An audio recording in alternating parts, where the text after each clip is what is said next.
Պարոն Կարապետյան, Նիկոլ Փաշինյանը բազմիցս հայտարարում է, որ եթե սահմանադրական մեծամասնություն չկազմեն եւ ընտրություններում չհաղթեն, ապա սեպտեմբերին Հայաստանի Հանրապետությանը սպասվում է աղետալի պատերազմ, քանի որ դուք քանդելու եք իրենց իսկ ստեղծած անվտանգության ճարտարապետությունը եւ քիչ առաջ էլ դուք ձեր խոսքում հայտարարեցիք, որ արցախցիների անվտանգ վերադարձը Արցախ ապահովելու եք, ինչը Նիկոլ Փաշինյանը չի կարող ապահովել, չնայած որ կարող է վերադարձը ապահովել եւ պարոն Կարապետյան, ըստ էության խաղաղության պայմանագիրն էլ վերջնական տեսքի բերված չէ, այն նախաստորագրված վիճակում է եւ ձեր տեսլականը 5 տարվա կտրվածքով ըստ էության հայտնի է, ուժեղ բանակ, ուժեղ տնտեսություն, բայց կարճաժամկետ պլաններում դուք ինչպես եք պատրաստվում կանխել Ադրբեջանի հարձակումները, քանի որ ընդդիմությունն էլ իր հերթին նշում է, որ սա նախընտրական զինադադար է եւ Նիկոլ Փաշինյանի չվերընտրվելու դեպքում, այո, հնարավոր է եւ պատերազմ տեղ ունենա, խնդրում եմ այս հարցին պատասխանեք եւս մեկ հարց հնչեցնեմ։ Ես ասել եմ արդեն մեկ անգամ, սեպտեմբերին պատերազմ չի լինելու, որովհետև Նիկոլ Փաշինյանը սեպտեմբերին չի լինելու, քանի որ Հայաստանին պատերազմով սպառնում է Ալիևը եւ Նիկոլ Փաշինյանը։ Ինչ վերաբերվում է Արցախին, ես չեմ ասել, որ մենք ապահովելու ենք արցախայության վերադարձը, ես խնդրում եմ ուշադիր լինեք, ես ասել եմ ամեն ինչ անելու ենք դրա համար, օգտագործելով մեր կապերը, մեր միջազգային կապերը, դրա համար ասում եմ, դա ամենաբարդ հարցն է։ Մենք սկզբից ապահովելու ենք արցախայության արժանապատիվ կյանքը Հայաստանում եւ ընթացքում ամեն ինչ անելու ենք, որ իրենք անվտանգ ով ցանկություն ունի անվտանգ վերադառնա Արցախ։ Ես չեմ ուզում անեմ անպագորգոր հայտարարություններ, որի պատասխանը պետք է հետագայում տալ։ Հաջորդ ինչն է ձեզ հետաքրքրում։ Պարոն Կարապետյան, տեսեք, դուք նշում եք, որ հունիսի 7-ից հետո Հայաստանի Հանրապետության հաջորդ վարչապետը լինելու եք դուք եւ պլան B-ի տարբերակներ կամ փողոցում որևէ ձևով պայքար սկսելու ըստ էության տարբերակ էլ չի լինի, եթե դուք ընտրվեք, բայց դուք ինչպես եք պատկերացնում այդ հաղթանակը, երբ ընդդիմությունը անընդհատ նշում է, որ Նիկոլ Փաշինյանը վայելում է միջազգային հանրության աջակցությունը, դուք ձեր խոսքում նշեցիք, որ Ռուսաստանի Դաշնությունից Հայաստանի Հանրապետությունը երբեք այսքան կախված չի եղել եւ ըստ էության նաեւ վայելում է Ռուսաստանի Դաշնության աջակցությունը եւ մենք համենայն դեպս քաղաքական գործընթացներ լուսաբանած լրագրողներս գիտենք եւ տեսել ենք, թե մարդիկ, ովքեր հայտարարում են, որ իրենք բացարձակ մեծամասնություն են կազմելու կամ հաղթելու են, ի վերջո ինչն է եղել իրենց քաղաքական հանգրվանը։ Դուք ինչպես եք պատրաստվում հաղթել Նիկոլ Փաշինյանին, ով վայելում է միջազգային հանրության աջակցությունը։ Շնորհակալություն։ Մենք հենվում ենք հայ ժողովրդի վրա, ոչ թե միջազգային հանրության վրա։ Միջազգային հանրությունը թող շատ հաճույքով կազմակերպեն ընտրությունները իրենց երկրներում։ Հայ ժողովուրդը հունիսի 7-ին կանի իր ընտրությունը Հայաստանում։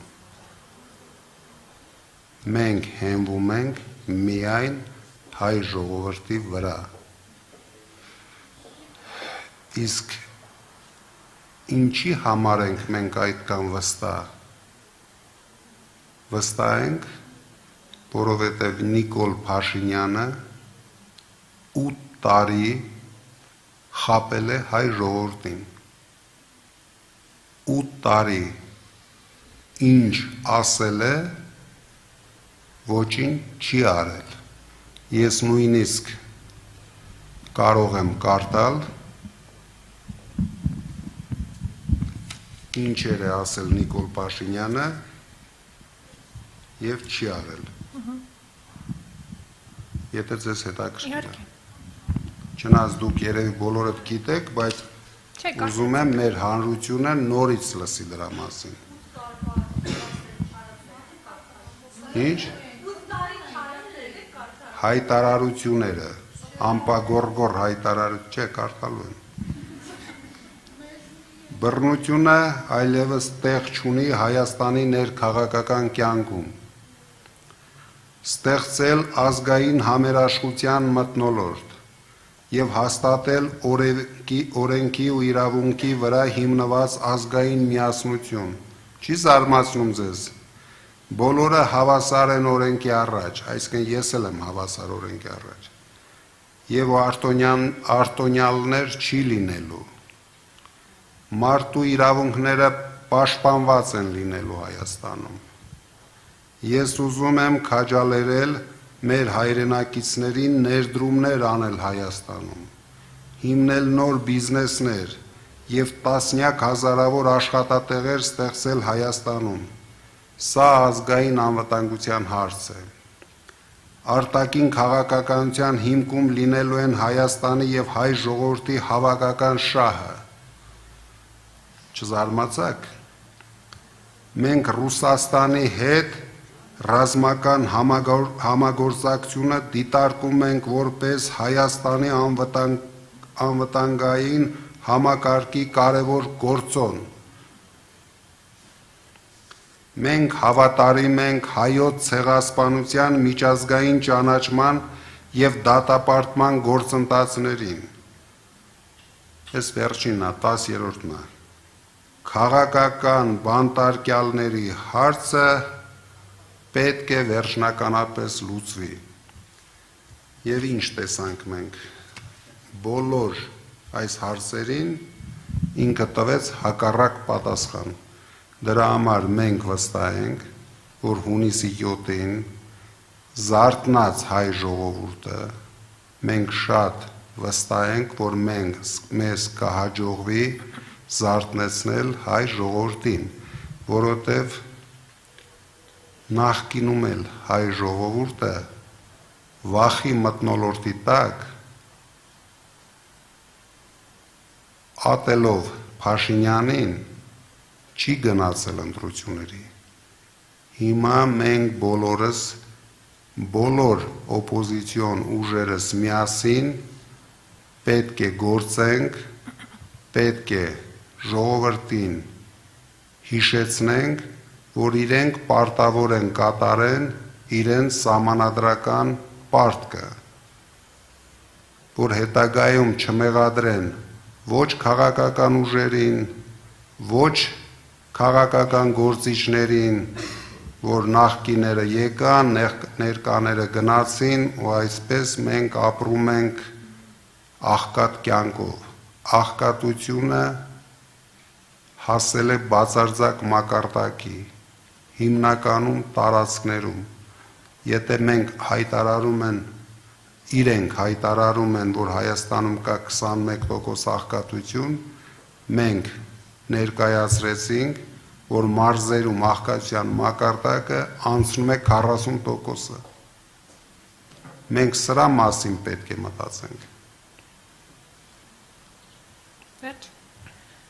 Եթե դուք վերջ, ես էլ վերջ։ Ես ունեմ հարց, չէ, պարոն Կարապետյան, Նիկոլ Փաշինյանը անդրադարձավ ձեր այն հայտարարությանը 1 տոննա սնկի հետ կապված եւ հայտարարել է, որ ձեզ դատի է տալու եւ ինչպես նաեւ սունկը դուք եք ուտելու։ Նաեւ պարոն Կարապետյան, քանի որ վերջին հնարավորությունն է հարց տալու, դուք նշեցիք, որ հարգելով ինստիտուտը 2021 թվականին Նիկոլ Փաշինյանին շնորհավորել եք հաղթանակի կապակցությամբ։ Հիմա դուք նույնը ակնկալում եք Նիկոլ Փաշինյանից, որ հաղթելու դեպքում ինստիտուտը հարգելով ձեզ պետք է շնորհավորի։ Ես ասեցի, ես ինֆորմացիա ունեմ, չասեցի հաստատ Նիկոլ Փաշինյանը սունկը։ Ես ասի դից ինֆորմացիա ունեմ։ Ինչ վերաբերվում է շնորհավորելուն, դա իր գործն է։ Ես շնորհավորի, չի շնորհավորի։ Ես իմ քաղաքացիական պարտքը կատարել եմ ժամանակին, հիմա ինքը ինչ կանի, կարող է այդ օրը գնա թմբուկ նվագի, ես ինչ գիտեմ ինչ անել Նիկոլ Փաշինյան։ Շնորհակալություն։